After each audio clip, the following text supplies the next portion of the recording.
Reading with your kids. Hola, ni hao, konnichiwa, assalamu alaikum, shalom, jambo, bienvenidos. Hi, my name is Jedley, and this is the Reading with Your Kids podcast. We are coming to you from the beautiful neighborhood of Reedville in the southwest corner of Boston, Massachusetts. We are so delighted that you're part of our beautiful Reading with Your Kids family. Please be sure to subscribe to the show on the iHeartRadio app, on Apple Podcasts, Spotify, wherever you find your podcast. Our guest today is Matthew Cordell. He is the author of Hello Neighbor, The Kind and Caring World of Mr. Rogers. Before we say hello neighbor to Matthew, I want to tell you about a really fun way for your kids to learn. It's called Cat's Roblox Challenges and Friends. Let's Go Camping.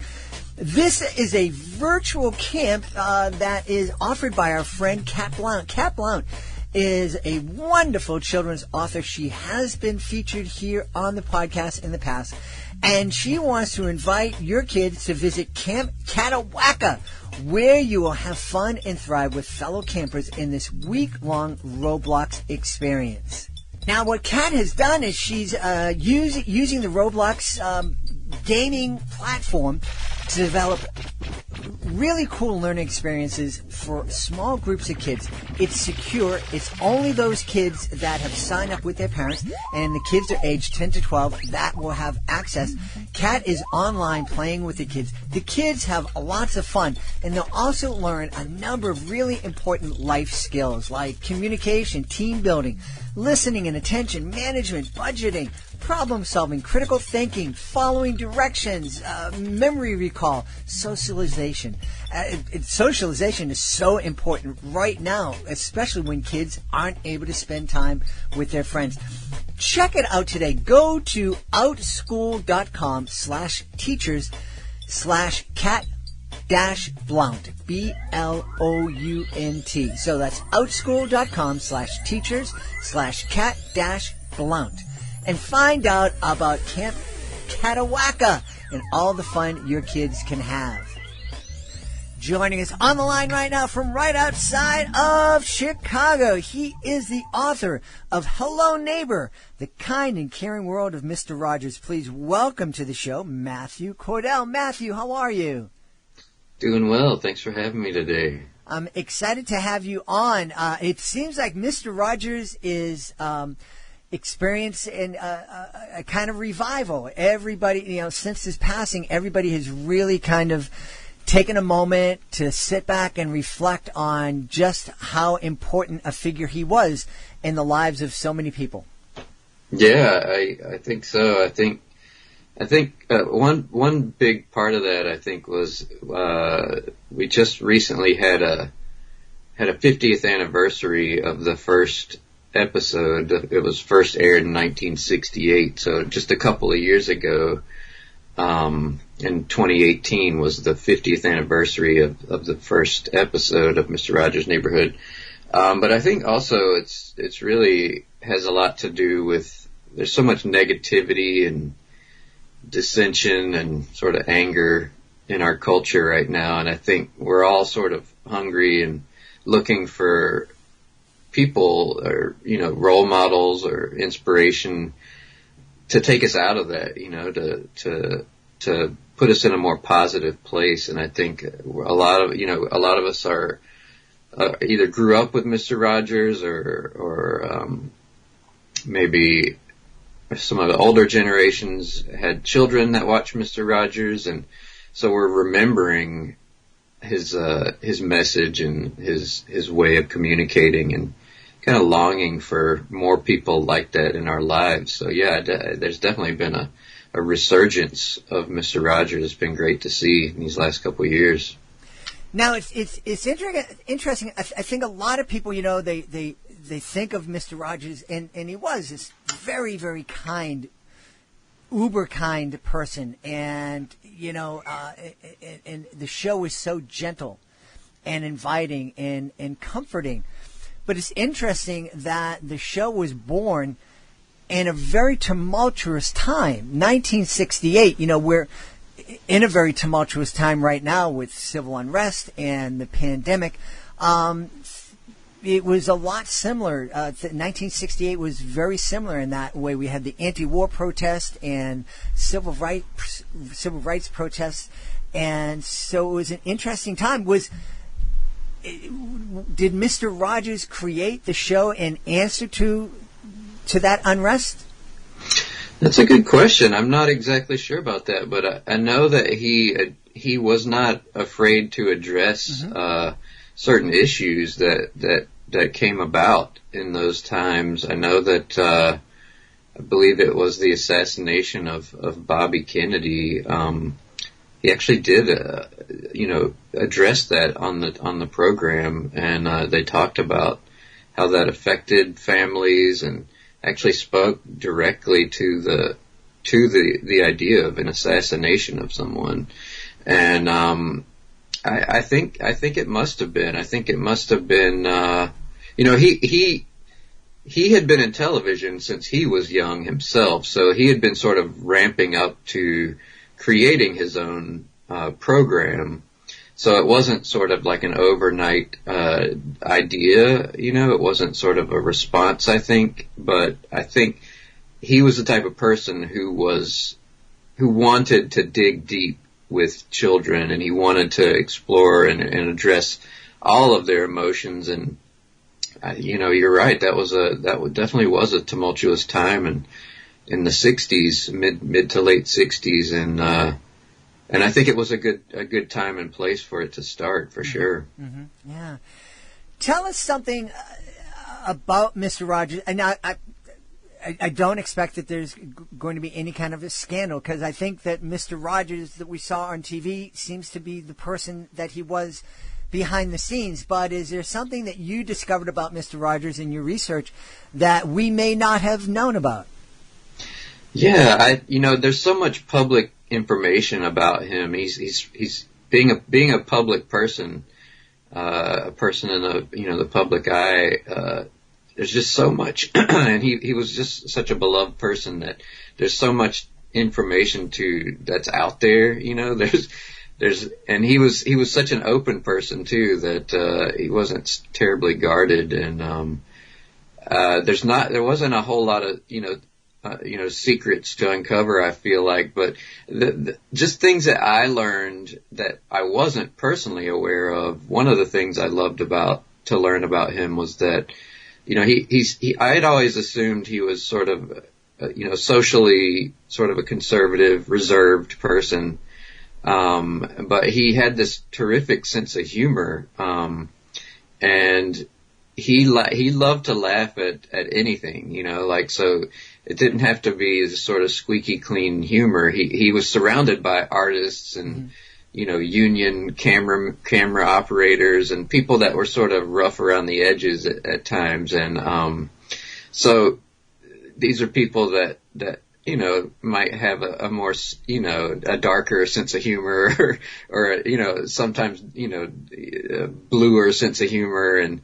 And he, there would be jokes made, practical jokes around the studio that he would just burst out laughing about, and, so I love to, and just different jokes that he would have with his wife, I would read about, and it wasn't necessarily the type of humor I thought that he would laugh at, for instance, on set one time, there was a like a company party. I don't know if it was a holiday party or something, but they had these disposable cameras, which, now we have digital cameras, with these old disposable cameras that they were, just scattered around that people could take pictures of. And one of the producers or camera operators or technicians from the show, snuck off into a bathroom and took a picture of his rear end on one of these cameras that he knew Mr. Rogers was going to be personally developing later on. And I think people wondered, what would Mr. Rogers do with something like that? They were sort of like poking around the edges. And so nothing happened for a long time. And it was like either the guy's birthday or it was Christmas or something like that. And, Mr. Rogers, he was like, okay, I have your present ready. And he brought out this giant framed photo, like, of this guy's backside. He just thought it was the funniest thing. And I just loved learning things like that he wasn't exactly what you expected. You know, the thing about him one of the things I really love is that he was just so curious and so accepting and open to other types of people. He didn't just want to surround himself with lots of Mr. Rogers, you know, lots of people like himself. He loved to learn about other people and their ways of life and their cultures and languages and religions and senses of humor even. So I loved learning that extra bit of about him, that he wasn't as sort of squeaky clean as people have thought that he always was. I love to learn that about him. Yeah. Well, I think it's always better when we understand that our heroes are human beings. Mm-hmm. Yeah, definitely. Fascinating. What was it that inspired you to write Hello Neighbor? Well, I was born in 1975, so I grew up, I was, preschool age at a time when Mr. Rogers' Neighborhood was one of the biggest shows on PBS. And in those years, you know, there's so much content for kids now that's like, it's just crazy. There's so much to choose from. But in my day, it was pretty limited, you know, so that was one of the biggest deals for families and children my age at that time.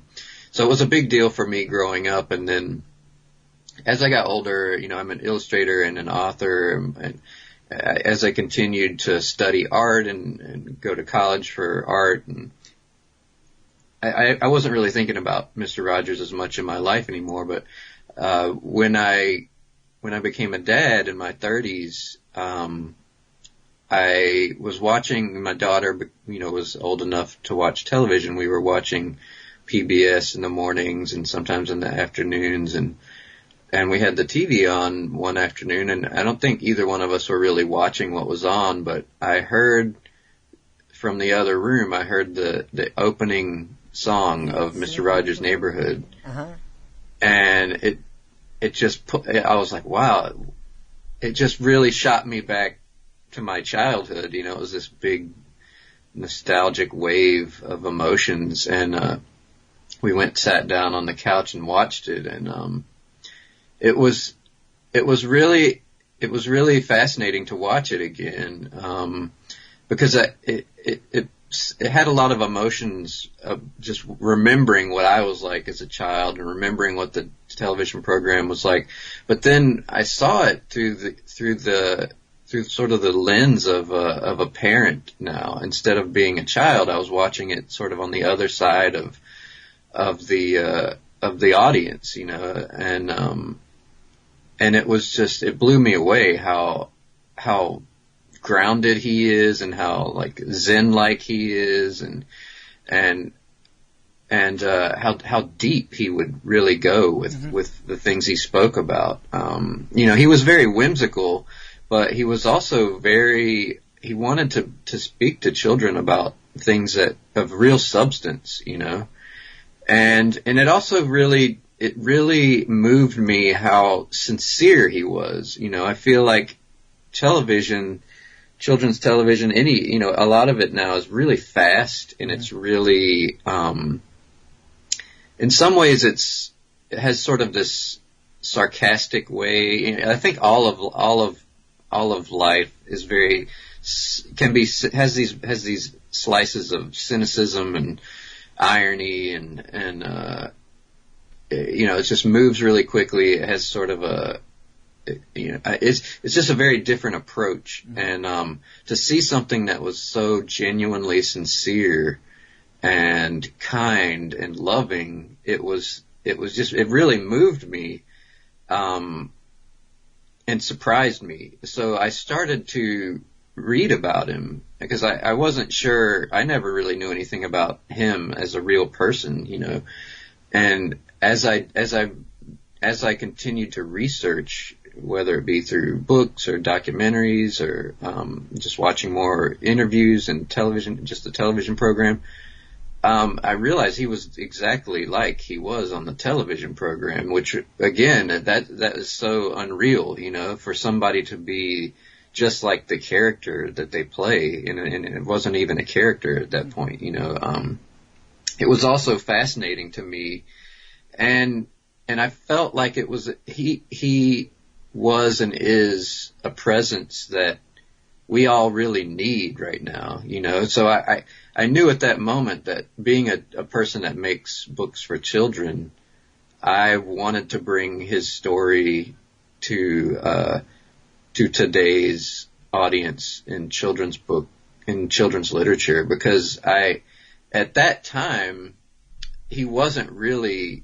like we had talked about at the beginning here, there's been this big resurgence of discussion about him and his career and the things that he said and did. But at that time, when I was watching it again, there wasn't really much discussion about Mr. Rogers.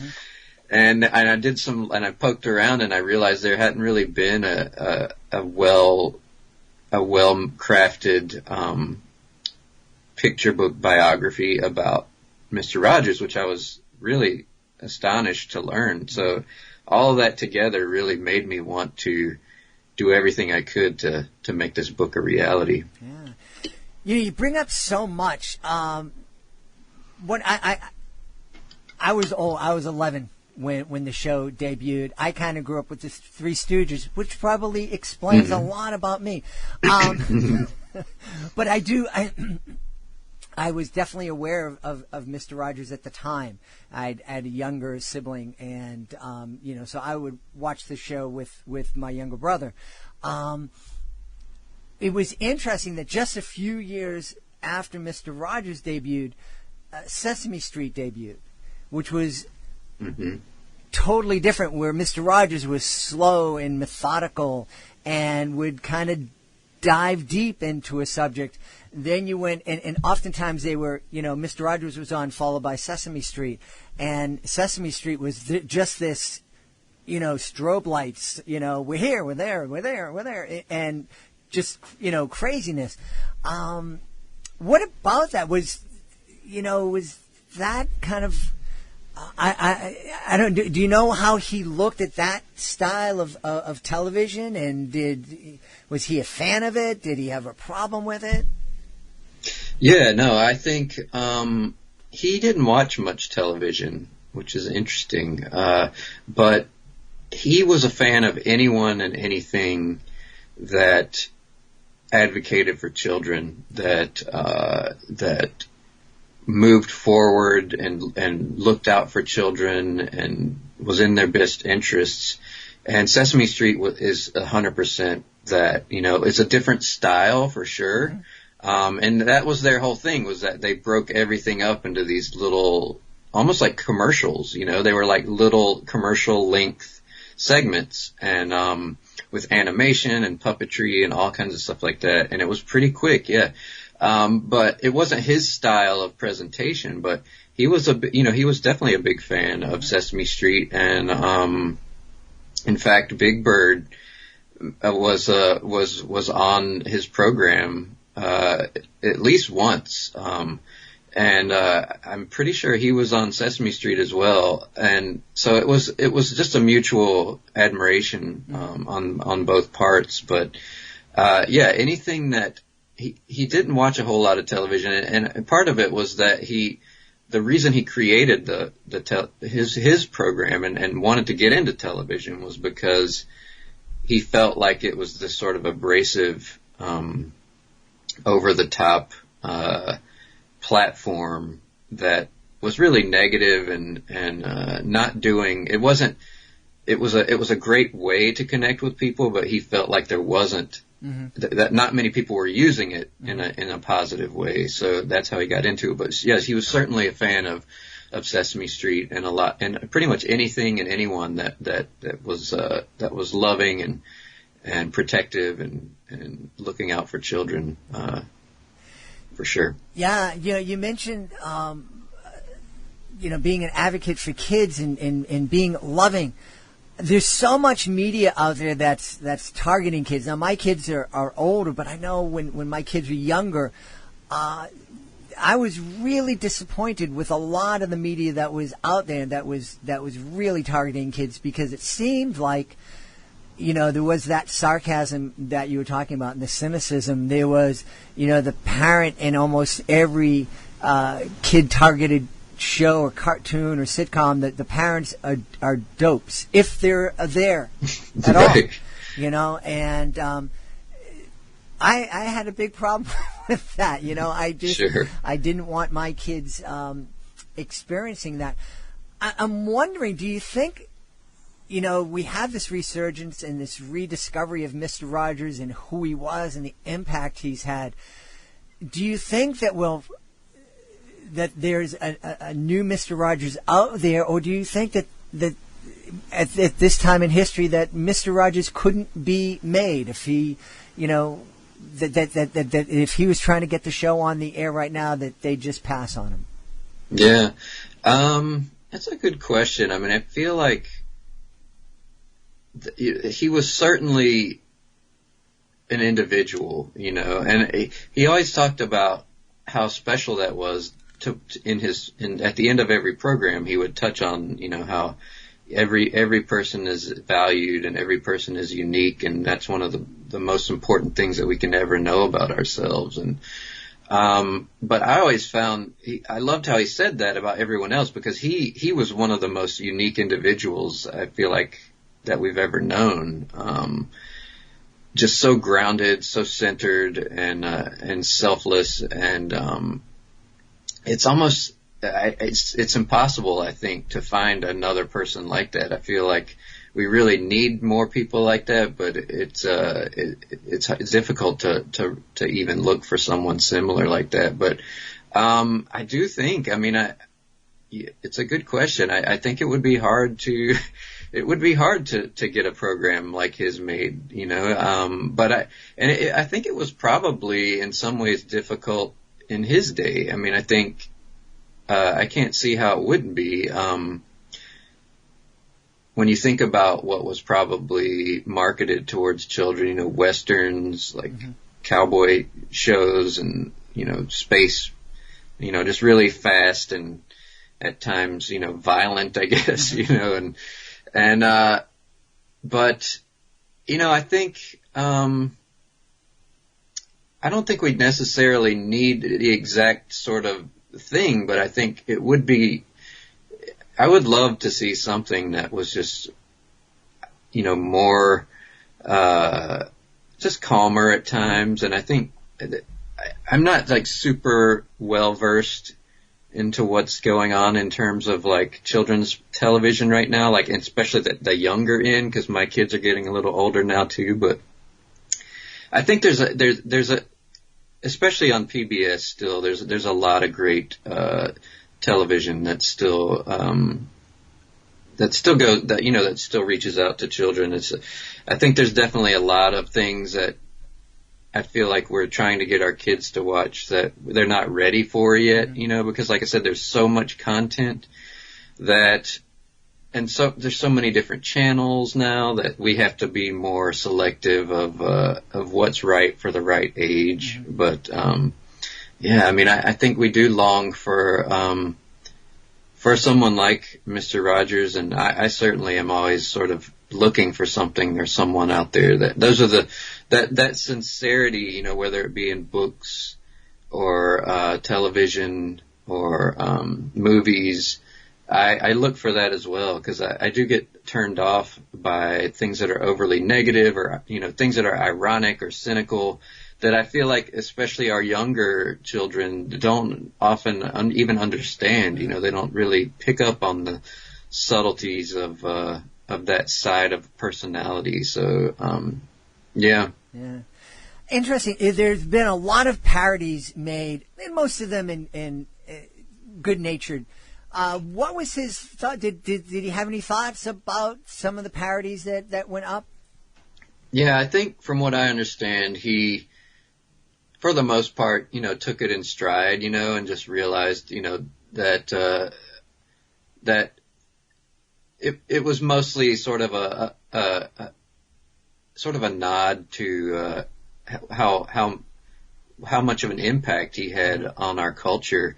And I think that like I said, he had a great sense of humor, and I think for the most part, he was amicable to it, but I think if it was ever something that, if it was depicted in a way where that he was being cruel to children, or that parody was being cruel to children, or really,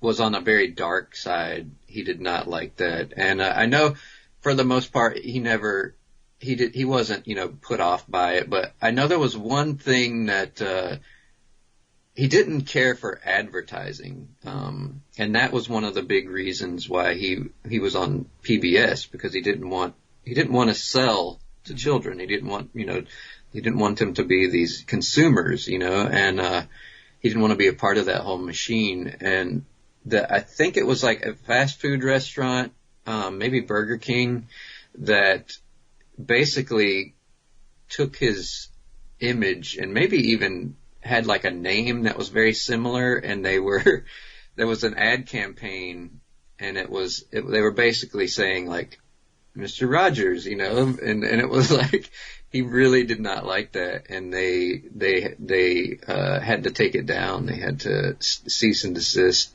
with that campaign. Yeah. But when it came to just, parodies and humor, I think, I'm sure some of it, I can't imagine being in the public eye and being parodied like that. There's probably a little bit of, you bristle a little bit to some of that. But I think as long as it was, basically good natured and it was, well meaning more or less, I think he just sort of just either overlooked it or even laughed at it as well. Yeah. Well, you've mentioned that you are the writer of children's books, and certainly we want folks to check out Hello Neighbor. We also want to let folks know what other books have you written? So I've written my biggest couple of books. I had a book come out in 2017. It's called Wolf in the Snow, and that picture book won a really big award in children's literature. It won the Caldecott Medal, which is the United States Best Illustrated Picture Book of the Year. So that's probably that's definitely my most celebrated picture book that I wrote and illustrated. I've written a 3-part sort of series. They're sort of companion picture books. The first one's called Wish. The second book is called the second book is called Dream, and the third book is called Hope. And they're all about, Wish is about this elephant couple, and they want to start a family, and it's based on my wife's and my experience where we wanted to start a family and it didn't happen for us for a while. And so it's about sort of wishing and it not happening, and there being setbacks, and there, and you just sort of like riding it out, and you kind of step back and try to put less emphasis on it, and then someday, hopefully, that the family happens. Mm-hmm. In the book, it does happen. and that book has it's really connected with a lot of families, because I think, a lot of couples struggle with that, wanting to start a family and wanting it to happen and expecting it to happen, and it not happening, which is shocking in a way, because, you see it happening all the time, and most people that it's not happening with, they don't really want to talk about it. Right. So it feels like really bizarre that it's happening to you, because it feels like it's not that common, when in fact it's very common. And so, that book is really, it came from a very personal place, and I didn't know how it would end up doing, but it's been really satisfying to see it go out there and connect with, families that started like mine, and families that either dealt with infertility issues or ended up adopting. And so and then once that book came out, I wrote another couple books that are, the second book, Dream, is about this family of gorillas, and it's sort of watching the child grow and sort of the bittersweet, way of when we watch our children grow up and succeed, but it's also sort of like heartbreaking in a way where it happens too quickly and it feels like it's happening so fast. And Hope is from the grandparents' perspective. So it's sort of a book about sort of the passing of the torch from, one generation to the next. So I've written, I think I've written I should have a better count of this, but I think I've done about 8, maybe 9 that are books that I've written and illustrated, but I've been an illustrator and a visual artist my whole life. So most of the books I've done has been illustrating other people's manuscripts, and I've done 45 books or so total. So. Wow. Well, tell everybody where they can connect with you online to find out more about Matthew Cordell and what's going on.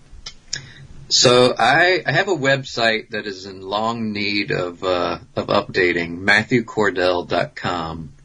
But mostly I'm on Instagram, and I think I should have these details handy, but I think my Instagram is at Cordell @Cordell_Matthew. I'm on Twitter as well, and Facebook. So I use all the social media platforms, and that's mostly where I feel like I connect and share news and updates and new book release information and things like that. So I'm certainly out and about in that way. Awesome.